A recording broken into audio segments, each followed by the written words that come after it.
Good morning बच्चों। आज हमारा सेकंड लेक्चर है इलेक्ट्रोस्टैटिक्स पे। कल हमने पढ़ा था Coulomb force vector addition, vector form में और नॉर्मल फॉर्म में। ये अपन ने एक एग्जांपल भी लिया था कि वेक्टर को अपन ड्रॉ करेंगे तो कूलम फोर्स निकालना काफ़ी इजी हो जाएगा। और इसी हिसाब से सुपरपोजिशन पढ़ा था, वेक्टर फॉर्म में कूलम्स लॉ पढ़ा था। ठीक है, तो आज हम एक और एग्जांपल से स्टार्ट करते हैं ताकि आपको कोई दिक्कत ना हो और रिवाइज भी हो जाए। तो चलो एक एग्जांपल लेते हैं। एग्जांपल में क्या है, एक सीलिंग है। सीलिंग से मैंने दो चार्ज को, इक्वल चार्जेस को लटका रखा है। क्योंकि ये इक्वल चार्जेस है, ये एक दूसरे को रिपेल करेंगे और जो एंगल बन रहा है इनके बीच में डेट इज एंगल थीटा और इसकी लेंथ एल है।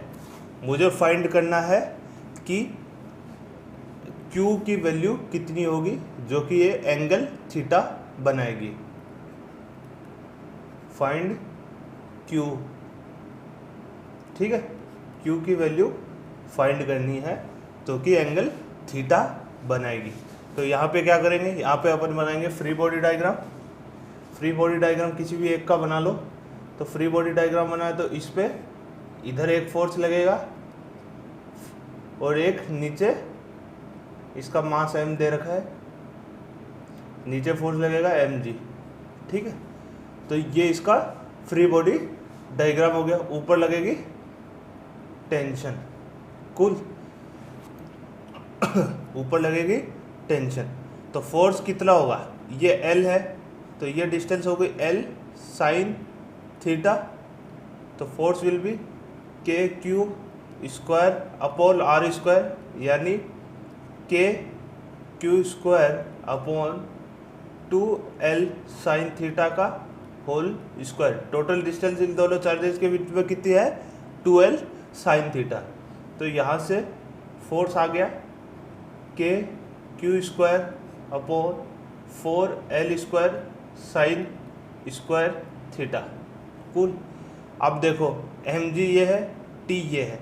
t अपने को पता नहीं, तो अपने को क्या निकालना है, थीटा का रिलेशन दे रखा है।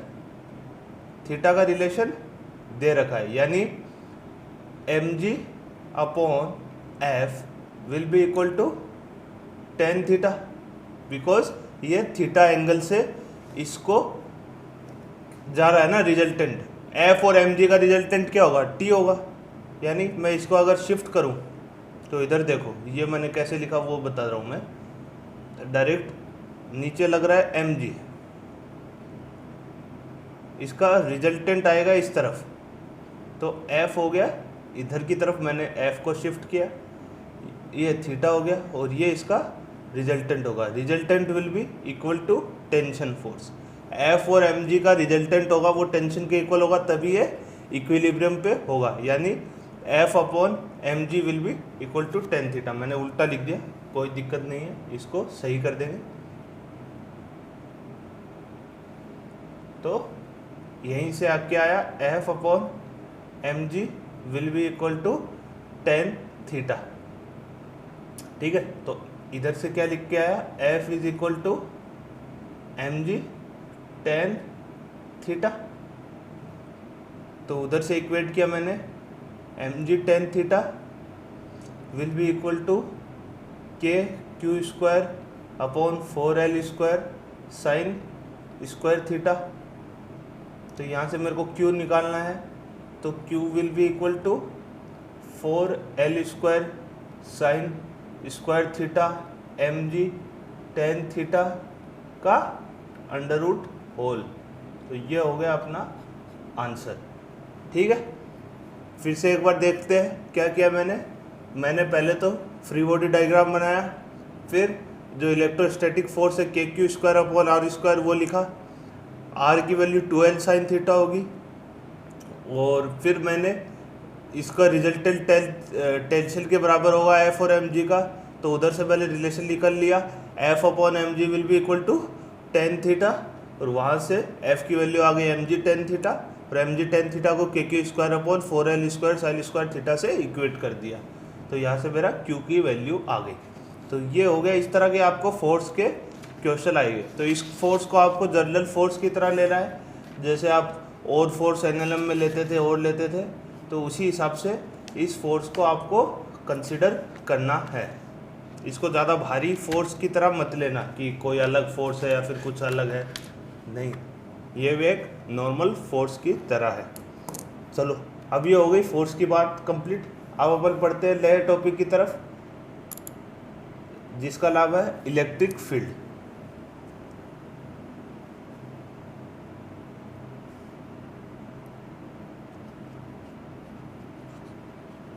Electric field. इलेक्ट्रिक फील्ड क्या है? अब देखो, इसको समझने के लिए सबसे पहले ऐसे समझो कि जो फोर्स लग रहा है, एक चार्ज है, उसका फोर्स लग रहा है, उसकी वजह से फोर्स लग रहा है दूसरे चार्ज पे, तो वो फोर्स कैसे लग रहा है? जैसे आपने ग्रेविटेशन में पढ़ा होगा, जिसको याद है कि एक बॉडी जो मास है वो ग्रेविटेशनल फील्ड निकालती थी, उस फील्ड के संपर्क में, उस फील्ड के संपर्क में अगर दूसरा मास आता था तो उसको फोर्स फील होता था। सिमिलर कॉन्सेप्ट यहाँ पे भी है। तो यहाँ पे क्या है कि एक कोई भी चार्ज है, जैसे ये प्लस क्यू चार्ज है, प्लस क्यू चार्ज की वजह से, प्लस क्यू चार्ज है, अब इस प्लस क्यू चार्ज की वजह से पूरे स्पेस में इलेक्ट्रिक फील्ड जनरेट होती है। पूरे स्पेस में इस प्लस क्यू चार्ज की वजह से इलेक्ट्रिक फील्ड जनरेट होती है। अब इस फील्ड की डायरेक्शन, जैसे पॉजिटिव चार्ज है, ये पॉजिटिव चार्ज है तो इस फील्ड की डायरेक्शन रेडियली आउटवर्ड होती है, नेगेटिव चार्ज है तो रेडियली इनवर्ड होती है। वो सब बातें अपन बाद में करेंगे। तो इस चार्ज की वजह से फील्ड पूरे स्पेस में जनरेट होती है, मतलब एक चार्ज है उसकी वजह से पूरे स्पेस में फील्ड जनरेट हुई, जैसे ग्रेविटेशन में होता था कि ग्रेविटेशनल फील्ड एक मास की वजह से पूरे स्पेस में जनरेट हुई। तो इस स्पेस में जो इलेक्ट्रिक फील्ड जनरेट हुई उसकी वजह से, अगर मान लो यहाँ पे कोई क्यू नोड, कोई टेस्ट चार्ज हमने रख दिया, ये टेस्ट चार्ज है, टेस्ट चार्ज का मतलब वेरी स्मॉल चार्ज,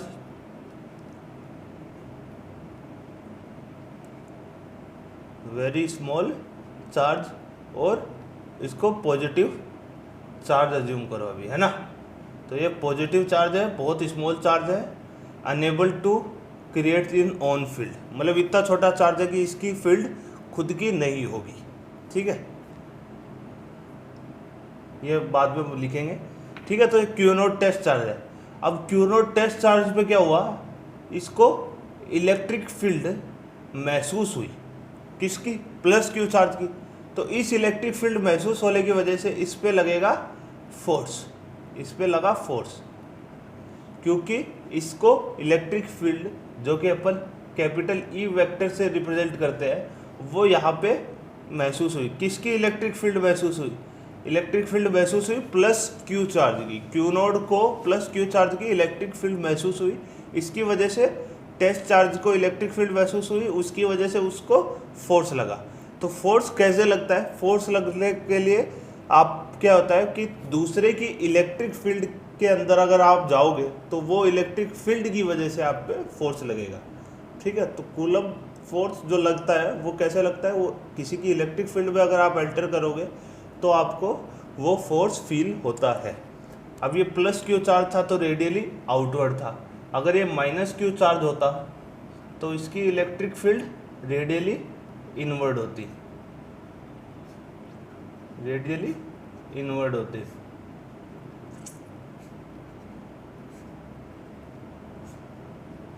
ठीक है, तो ये अपनी इलेक्ट्रिक फील्ड प्रोड्यूस करते हैं। Plus Q charge radially outwards produce करता है, minus Q charge radially inwards produce करता है। तो ये रेडियली आउटवर्ड्स प्रोड्यूस करता है और ये रेडियली इनवर्ड्स प्रोड्यूस करता है। अब ध्यान दो कि अगर यही टेस्ट चार्ज में अगर नेगेटिव क्यू पे रखूं तो टेस्ट चार्ज क्या था? पॉजिटिव चार्ज था।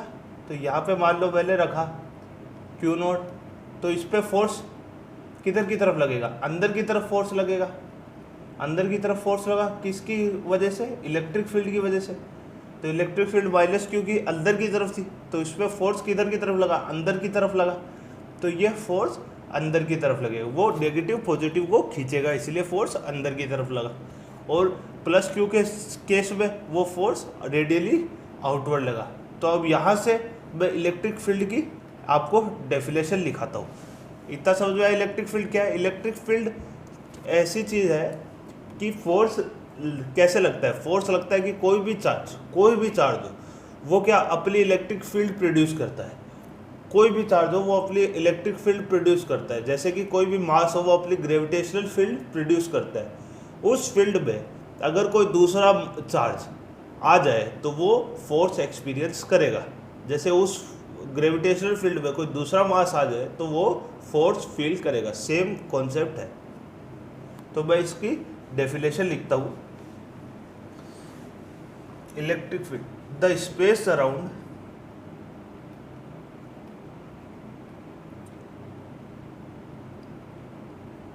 a charge in which its influence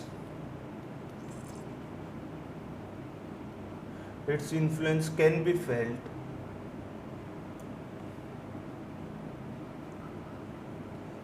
felt by any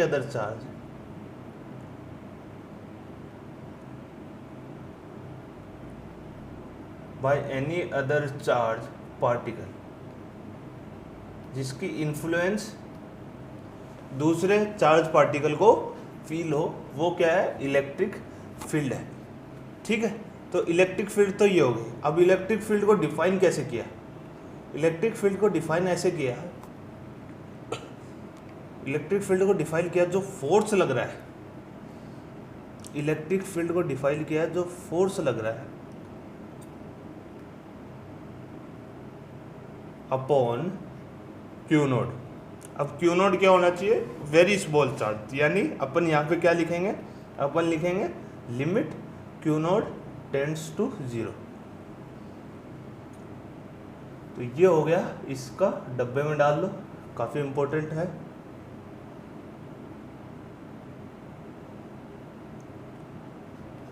electric field हो गई force upon Q naught where q naught is very small, यानी limit Q node tends to 0।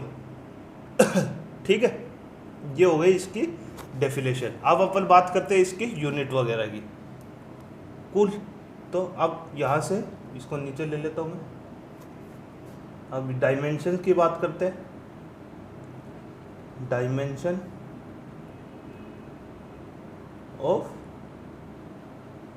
Electric field, dimension of electric field. तो force की dimension क्या है, electric field की dimension will be equal to dimension of force upon dimension of charge. Force की dimension होती है mL/t-2 और चार्ज की होती है एम्पियर इंटू टाइम। तो यहाँ से क्या हो गए, यहाँ से हो गया mL/A-1t-3, ये हो गई इलेक्ट्रिक फील्ड की डायमेंशन, इलेक्ट्रिक फील्ड की डायमेंशन। ठीक है, फोर्स अपॉन चार्ज। अब बात करते हैं एक पॉइंट चार्ज की वजह से क्या इलेक्ट्रिक फील्ड होती है। ये तो फॉर्मूला हो गया। अब इसको रियलिटी में अपन अलग अलग केसेज में इलेक्ट्रिक फील्ड निकालेंगे। चलो, तो अब निकालते हैं electric field due to isolated point charge. ठीक है, तो लिखता हूँ electric field due to isolated field, isolated free charge, free point charge. Point charge का मेरे को इलेक्ट्रिक फील्ड निकालना है। चलो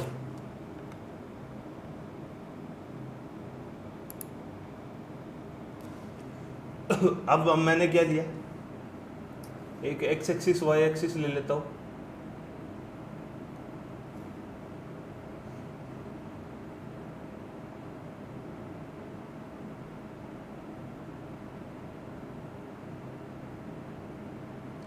ठीक है, ये मैंने एक्स एक्सिस ले ली।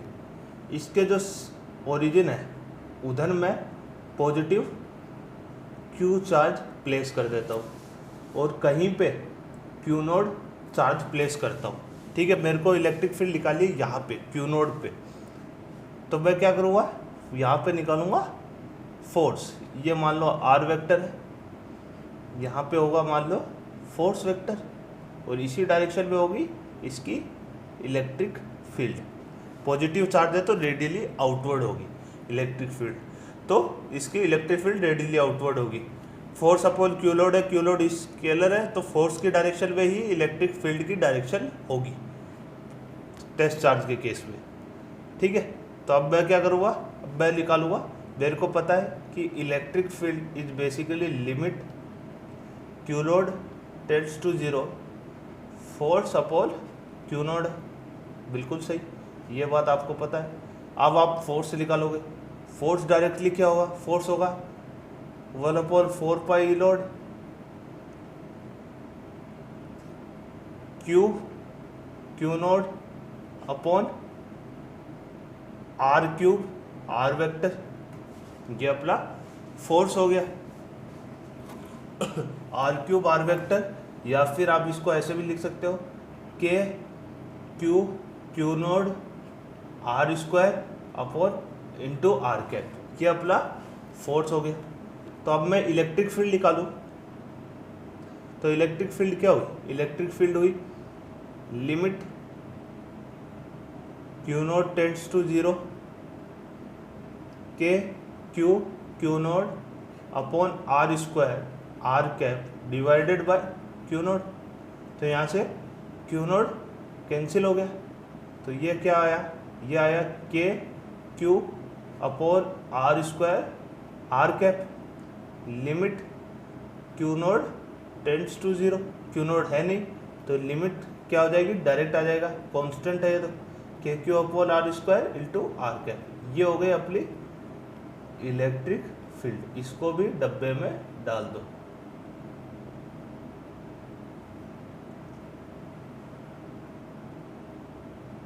तो पॉइंट चार्ज की वजह से इलेक्ट्रिक फील्ड क्या हुई, K Q upon are square R cap. समझ में आया, ये हो गई पॉइंट चार्ज की वजह से इलेक्ट्रिक फील्ड।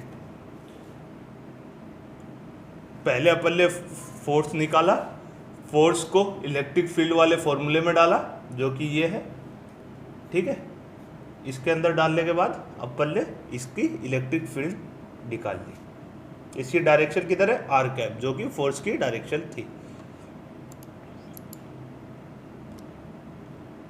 अब चलते हैं, अब करते हैं graphical variation of electric field. Graphical variation कैसे होता है, क्या है। ठीक है, तो अपन graphical variation of electric field on x axis due to point charge. अगला टॉपिक है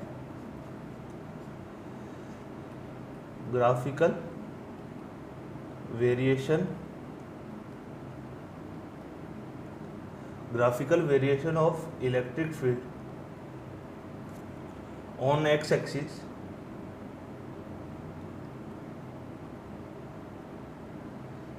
axis due to point charge. Point charge की वजह से ग्राफिकल वेरिएशन किस हिसाब से होता है। तो सोचो, मैं यहाँ पे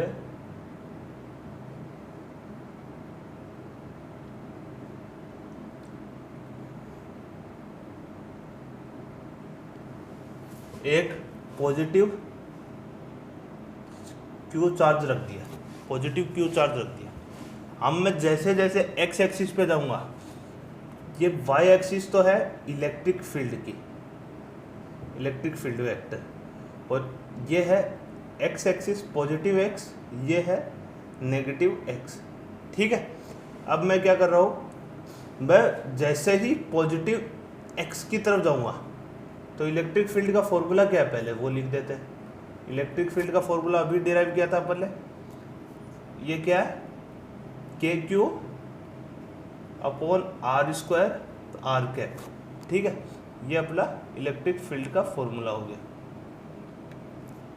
कूल है।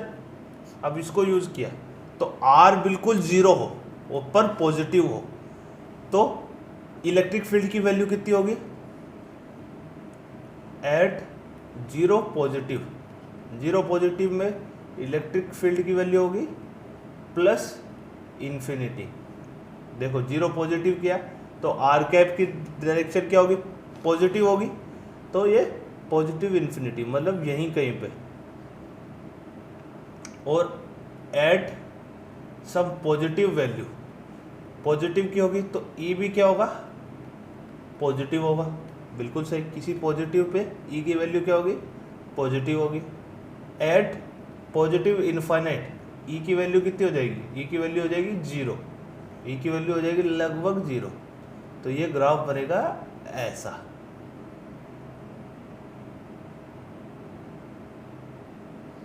ठीक है, इधर की तरफ ये छुएगा इन्फिनिटी को और ऐसे नीचे आते आते ये जाएगा जीरो की तरफ। Similarly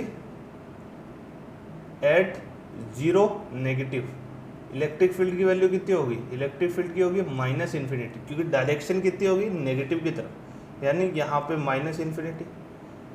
eight negative electric field will be negative, क्योंकि डायरेक्शन क्या होगी, नेगेटिव। आर स्क्वायर है तो उससे फर्क नहीं पड़ेगा, पर नेगेटिव हो गए तो नेगेटिव। ये आर की वैल्यू लिख रहा हूँ।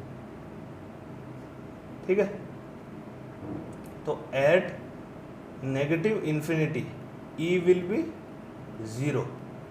तो नेगेटिव पे नेगेटिव है और इन्फिनिटी पे ज़ीरो है, तो इसकी ग्राफ कुछ इस तरह से इन्फिनिटी को छूता हुआ चला जाएगा। ठीक है, तो ये इसका क्या आ गया, ग्राफ आ गया।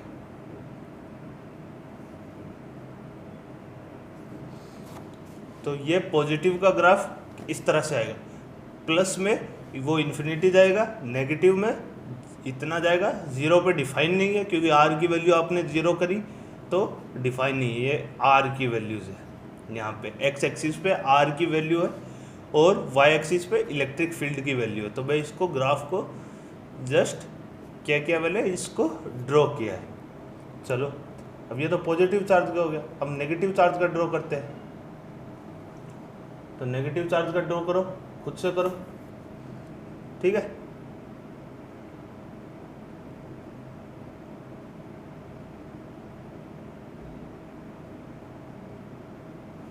नेगेटिव चार्ज का ड्रॉ किया तो यहाँ पे माइनस क्यू चार्ज रख दिया मैंने।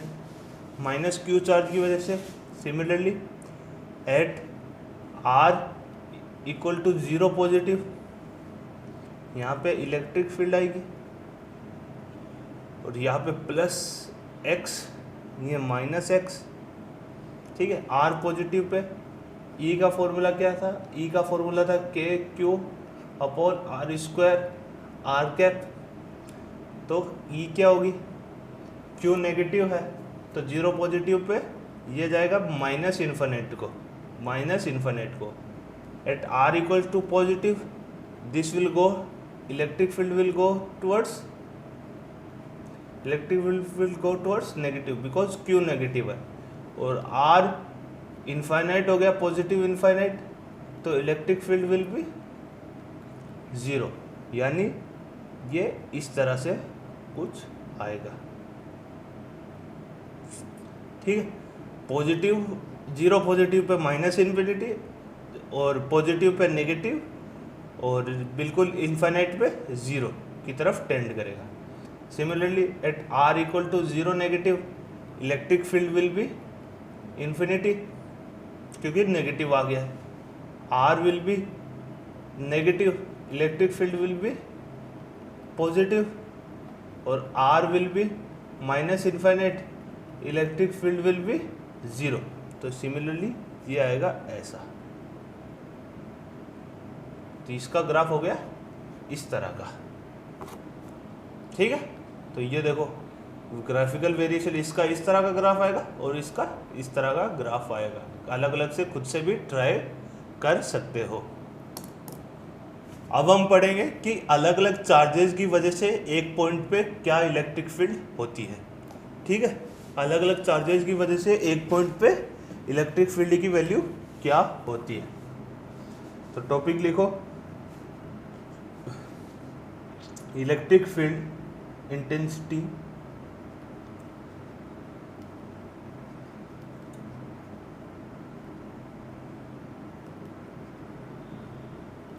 Electric field intensity due to group of charges.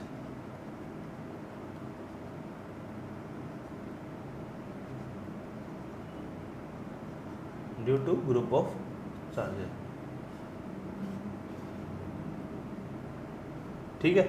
मान लो यहाँ पे मेरे को इलेक्ट्रिक फील्ड निकालनी है क्यू नोट, या फिर यहाँ पे मेरे को इलेक्ट्रिक फील्ड निकालनी है, क्यू नोट का फंडा तो हटा देता हूँ।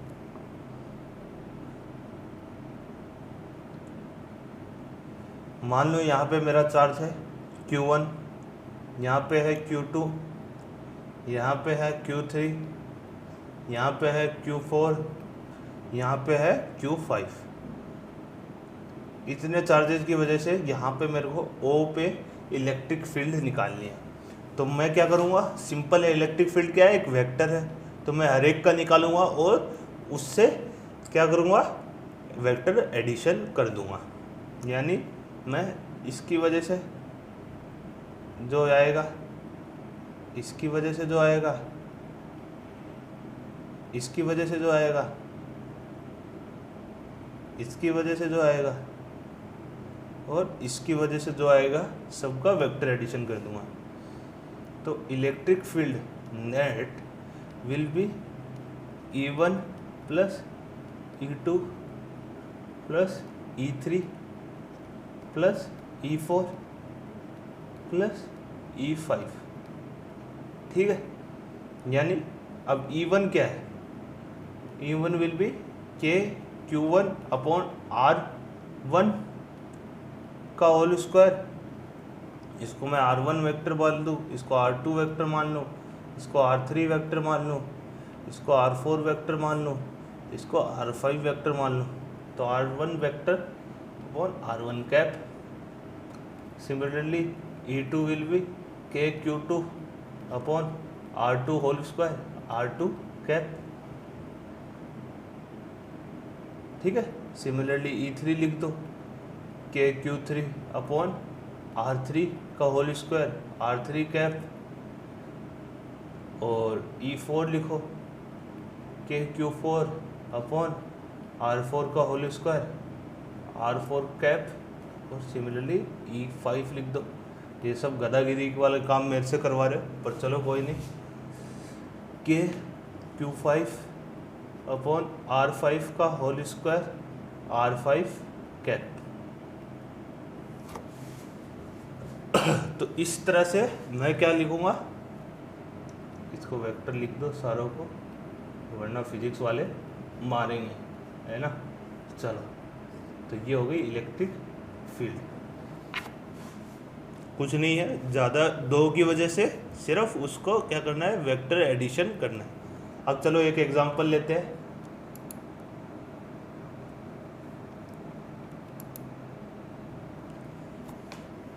एग्जांपल लेते हैं, मेरे को इलेक्ट्रिक फील्ड ड्रॉ करनी है कुछ इस तरह के सिस्टम की।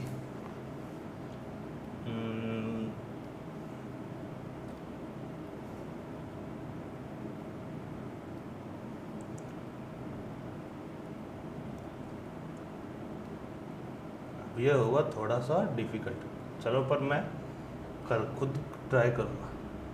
ये है प्लस क्यू और ये है प्लस क्यू। अब दो चार्ज है, मेरे को ग्राफिकल इसको रिप्रेजेंट करना है सिमिलरली जैसे मैं पहले करता था। ई यहाँ पे पॉजिटिव, यहाँ पे नेगेटिव। ठीक है, चलो अब देखो अलग अलग पॉइंट पे मैं निकालूंगा, उसके बाद मैं डिस्कस करूंगा कि क्या होगा। पहले तो इलेक्ट्रिक फील्ड का फॉर्मूला लिख लो, ग्राफिकल रिप्रेजेंट करना है, जैसे कि अपन ने कहाँ किया था, ये देखो ये किए थे ना, यही सब अपने को 2 चार्ज के लिए करना है। कंपटीशन एग्जाम है तो थोड़ा सा हार्ड तो होने वाला है। ई की वैल्यू होती है K Q upon are square R cap. चलो अब मैं देखता हूँ प्लस इन्फिनिटी पे, प्लस इन्फिनिटी पे क्या होगा, 0 होगा। नेगेटिव इन्फिनिटी पे क्या होगा, 0 होगा, ये मेरे को पता है। 0 पे क्या होगा, 0 पे दोनों की इलेक्ट्रिक फील्ड, इसकी इलेक्ट्रिक फील्ड इधर की तरफ आएगी 1 और ये 2, 1 की इलेक्ट्रिक फील्ड राइट में आएगी और 2 की इलेक्ट्रिक फील्ड लेफ्ट में आएगी, तो यहाँ पे भी 0 हो जाएगा, बिल्कुल सही। क्यू के जस्ट पास में, क्यू के जस्ट पास में मैं गया तो ये क्या होगा, पॉजिटिव इन्फिनिटी को जाएगा, क्योंकि आर की वैल्यू बिल्कुल 0 होगी और इसकी वजह से पॉजिटिव इनफाइनाइट इलेक्ट्रिक फील्ड होगी, उसकी वजह से कुछ और होगी, वो भी पॉजिटिव की तरफ होगी, तो ये पॉजिटिव इनफाइनाइट की तरफ जाएगा और ये एंड में 0 की तरफ जाएगा। सिमिलरली क्यू के जस्ट इधर गया, मैं इधर गया तो ये वैल्यू कितनी आएगी, ये वैल्यू आएगी नेगेटिव इनफाइनाइट, क्योंकि इसकी वजह से बिल्कुल पास में नेगेटिव की तरफ, नेगेटिव एक्स एक्सिस की तरफ बहुत ज़्यादा इलेक्ट्रिक फील्ड होगी। प्लस क्यू चार्ज के बिल्कुल पास गया, आर 0 है तो इलेक्ट्रिक फील्ड इनफाइनाइट, बट जब वो नेगेटिव है तो इसकी वजह से यहाँ पे सिंगल चार्ज का मैं बना देता हूँ ताकि आपको थोड़ा सा याद हो जाए। प्लस क्यू की वजह से इधर ऐसा और इधर ऐसा, यहाँ पे तो नेगेटिव है, यहाँ पे प्लस इन्फिनिटी है, वैसे ही यहाँ पे प्लस इन्फिनिटी और यहाँ पे नेगेटिव इन्फिनिटी आएगा। दूसरे की वजह से फ़र्क नहीं पड़ेगा, क्योंकि इनफाइनाइट में आप थोड़ा सा भी ऐड करोगे तो फ़र्क नहीं पड़ेगा। यानी यहाँ का ग्राफ तो ऐसा ही आना है, यहाँ का ग्राफ भी ऐसा ही आना है। अब बात करो, यहाँ पे आ गया 0, अब यहाँ पे आ गया 0, प्लस क्यू के जस्ट राइट में प्लस इन्फिनिटी आएगा और प्लस क्यू के लेफ्ट में बिल्कुल नेगेटिव इन्फिनिटी आएगा, क्योंकि इसकी वजह से 2 की वजह से ज़्यादा इलेक्ट्रिक फील्ड होगी 1 के कंपैरिजन में, तो 1 वाला प्लस में खींचेगा यहाँ पे इस पॉइंट पे, और नेगेटिव वाला किधर की, 2 वाला लेफ्ट में करेगा, 1 वाला राइट में करेगा, तो ये नेगेटिव लेफ्ट में ज़्यादा आएगा, तो नेगेटिव इन्फिनिटी। सिमिलरली यहाँ पे क्या है, 1 की वजह से बहुत ज़्यादा इलेक्ट्रिक फील्ड होगी राइट में और 2 की वजह से लेफ्ट में होगी, पर वो कम होगी, तो ये प्लस इनफाइनाइट। तो इसका ग्राफ कुछ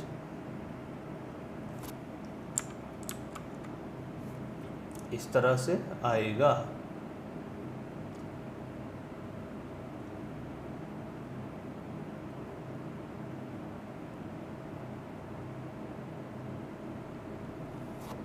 ठीक है, अलग अलग पॉइंट पे चेक करो और फिर जोड़ दो। ये ध्यान रखो कि इसके बगल में हमेशा पॉजिटिव इनफाइनाइट और नेगेटिव इनफाइनाइट होगा। चलो दूसरा करते हैं। दूसरा मैं करता हूँ जब एक पॉजिटिव चार्ज हो और एक नेगेटिव चार्ज हो।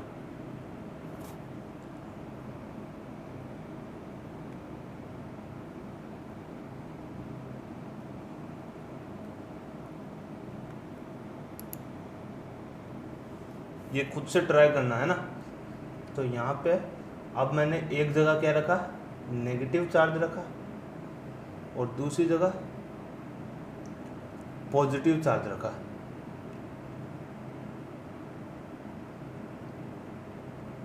अब देखो इलेक्ट्रिक फील्ड का फॉर्मूला क्या है, नेगेटिव चार्ज पॉजिटिव चार्ज की वजह से इस तरह से होता है, पॉजिटिव की वजह से, और नेगेटिव की वजह से, नेगेटिव चार्ज की वजह से ये इस तरह से होता है। तो यही मेरे को ध्यान रखना है। तो नेगेटिव चार्ज की बगल बगल में इनफाइनाइट होगा, तो इसका तो ये इनफाइनाइट होगा, और इसका पॉजिटिव चार्ज के बगल पे ये इनफाइनाइट होगा। बीच में कुछ वैल्यू आई, जीरो तो नहीं होगा, इसकी वजह से राइट में होगा, इसकी वजह से भी राइट में होगा, तो यहाँ पे होगा, इसके बगल में पॉजिटिव, इसके बगल में यहाँ पे इलेक्ट्रिक फील्ड, तो ये आ गया इस तरह से, ये हो गए इस तरह का ग्राफ। ये बीच में वेरिएशन है ना, ये क्वेश्चन अलग है, ये क्वेश्चन अलग है। अब देखो कैसे हुआ, फिर से मैं अच्छे से एक्सप्लेन करता हूँ। मैं जानता हूँ आपको समझ में नहीं आया है। देखो प्लस क्यू चार्ज, पहला वाला एग्जांपल देखते हैं अपन, पहला वाला एग्जांपल ये, ठीक है, ये ध्यान से देखो। तो प्लस क्यू चार्ज है। अब प्लस क्यू चार्ज के Q1 पहले चार्ज के लेफ्ट में देखते हैं अपन। पहले चार्ज के लेफ्ट में मेरे को पता है कि प्लस क्यू के लेफ्ट में माइनस इनफाइनाइट इलेक्ट्रिक फील्ड होती है।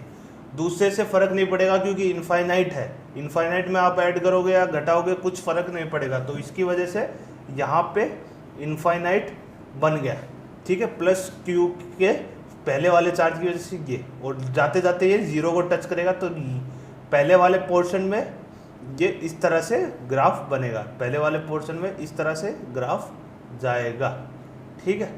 दूसरे वाले पोर्शन पे आते हो तो प्लस क्यू की वजह से प्लस इनफाइनाइट होगा। जब क्यू के पास हो तो इनफाइनाइट में आप ऐड करो सब्ट्रैक्ट करो कुछ फर्क नहीं पड़ता है, तो उसकी वजह से यहाँ पे मिडल में जीरो होगा क्योंकि दोनों सेम चार्ज है, एक इधर धक्का दे रहा है एक उधर धक्का दे रहा है, तो बीच में जीरो। सिमिलरली प्लस क्यू के राइट में प्लस इनफाइनाइट, प्लस क्यू के लेफ्ट में नेगेटिव इनफाइनाइट, तो यहाँ पे तो इन दोनों को बीच को जोड़ता हुआ ये ग्राफ बना कुछ इस तरह से, ठीक है, ये ग्राफ बना कुछ इस तरह से। सिमिलरली थर्ड वाले पार्ट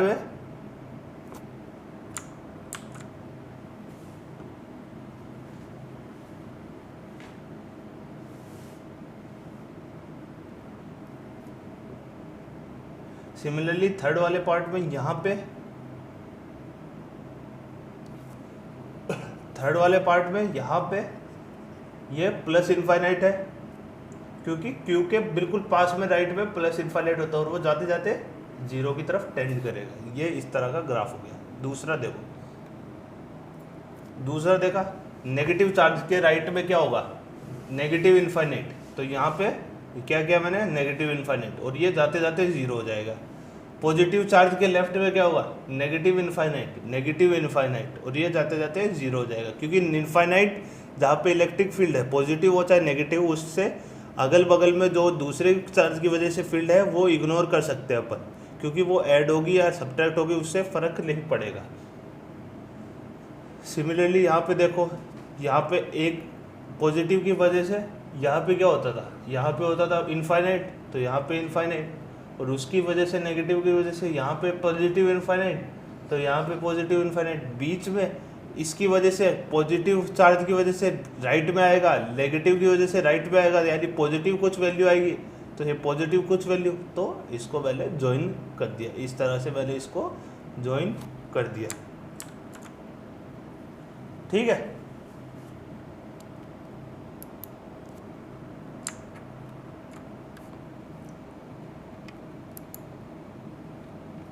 तो ये हो गया, यहाँ पे अपन ने क्या कर लिया, ग्राफ पढ़ लिए। खुद से ट्राई करना है, यही ग्राफ बने तो अच्छा है, बेसिक से जाओ। ये क्या है, आप क्लास में हो तो मैं बहुत अच्छे से समझा सकता हूँ, पर यहाँ पे थोड़ा सा तो दिक्कत आएगी, तो आप खुद से ट्राई करो और फिर देखो, एक एक पॉइंट पे निकाल के देखो कि क्या पॉजिटिव इनफाइनाइट आ रहा है या नेगेटिव इनफाइनाइट आ रहा है। ये सब आप खुद से ट्राई करोगे तब जाके आपका ये बनेगा, ठीक है। तो पॉइंट चार्ज की वजह से एक और एग्जांपल ले लेते हैं और फिर ये क्लास ख़त्म करते हैं। एक और एग्जांपल लेते हैं। एग्जांपल है कि Q चार्ज है, इधर 2Q चार्ज है, बीच में डिस्टेंस है L। मेरे को वो पॉइंट निकालना है जहाँ पे इलेक्ट्रिक फील्ड ज़ीरो होगी, बीच में वो पॉइंट निकालना है जहाँ पे इलेक्ट्रिक फील्ड ज़ीरो होगी। तो यहाँ पे मान लो मेरे को निकालना है where at x electric field is 0। ठीक है, तो मेरे को पता है प्लस क्यू की वजह से इलेक्ट्रिक फील्ड इस डायरेक्शन में होगी और 2q की वजह से इस तरफ होगी। तो एक पॉइंट ऐसा होगा जिस वक्त ये कैंसिल होगी।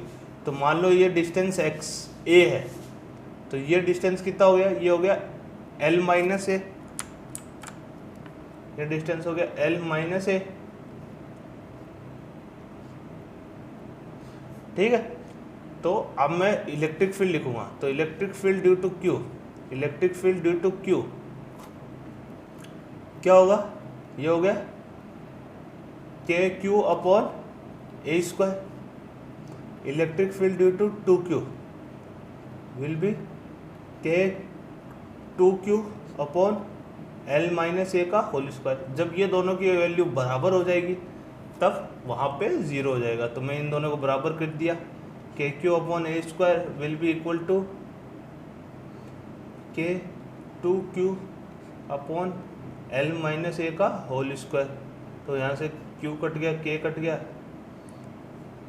इसको स्क्वायर रूट में लिया तो l minus A will be √2a, तो a will be l upon 1 plus √2। तो ये इसकी वैल्यू आ गई, ये इसका क्या हो गया, आंसर हो गया। चलो, तो आज जो जो किया वो एक बार फिर से रिवाइज कर लेते हैं ताकि आपको कोई दिक्कत नहीं हो। अपन ने पहले तो ये निकाला फोर्स का था, सिंपल एफबीडी बनाई और फोर्स इक्वेट किए और क्यू की वैल्यू निकाल ली। फिर आया electric field. Electric field concept क्या है फिर से समझ लो। इलेक्ट्रिक फील्ड कंसेप्ट ये है कि कोई भी चार्ज है वो अपने सराउंडिंग में इलेक्ट्रिक फील्ड प्रोड्यूस करता है, अपने सराउंडिंग में इलेक्ट्रिक फील्ड प्रोड्यूस करता है। उस फील्ड के कांटेक्ट में अगर कोई दूसरा चार्ज आता है तो वो फोर्स फील करता है। सिंपल सा कॉन्सेप्ट है। पॉजिटिव चार्ज की इलेक्ट्रिक फील्ड रेडियली आउटवर्ड होगी और नेगेटिव चार्ज की रेडियली इनवर्ड होगी। ये सिंपल सी कॉन्सेप्ट है। Space around a charge in which its influence can be felt by any other charge particle. इसकी डेफिनेशन आ गई, E limit q naught tends to 0 F upon q naught. Q naught अपना test charge था। Dimension निकाल लिया अपन ने, MLA -1 T -3। फिर इलेक्ट्रिक फील्ड ड्यू टू है पॉइंट चार्ज निकाला। पॉइंट चार्ज की वजह से इलेक्ट्रिक फील्ड आया। डायरेक्ट अपन ने डेफिनेशन में फोर्स पुट किया और लिमिट निकाल ली। तो लिमिट निकालने के बाद आया electric field KQ upon r² r cap. Force की डायरेक्शन में इलेक्ट्रिक फील्ड आ गई। फिर अपन ने ग्राफिकल वेरिएशन निकाला, बिल्कुल बच्चों जैसे, ठीक है, कि 0 की वजह से कितना होगा, 0 नेगेटिव की वजह से कितना होगा, पॉजिटिव पे कितना होगा, इनफाइनाइट पे कितना होगा, अलग अलग जगह पॉइंट पुट किया और फिर उस हिसाब से ग्राफ को बना दिया। सिमिलरली अपन ने नेगेटिव चार्ज के लिए भी यही किया। ठीक है, अब दूसरा ग्रुप ऑफ चार्जेस की वजह से इलेक्ट्रिक फील्ड निकाल लिया हो तो वो क्या होगा, सीधा सीधा वेक्टर एडिशन होगा। अब तो दो चार्ज है, दो चार्ज की तरफ से निकालने के लिए क्या होगा, दो इलेक्ट्रिक फील्ड का वेक्टर एडिशन ही हो रहा है, दोनों का वेक्टर एडिशन हो रहा है। तो यहाँ पे थोड़ा सा कंफ्यूजिंग है, तो ये आप, मैं कह रहा हूँ कि आप दोनों ट्राई करो घर पे और बिल्कुल जैसे मैंने बताया कि +q -q के ग्राफ को याद रखो और उस हिसाब से आप इसको ट्राई करो। सुपरपोजिशन वेक्टर एडिशन का ध्यान रखते हुए, दोनों इलेक्ट्रिक फील्ड को जोड़ते हुए, तो ये आपके ग्राफ निकल के आ जाएंगे। उसके बाद एक और एग्जांपल लिया कि बीच में कहीं पे इलेक्ट्रिक फील्ड 0 है, वो निकाल लिए, तो वो अपन ने कैलकुलेट करके निकाल दी। तो ये हो गया अपना लेक्चर ख़त्म।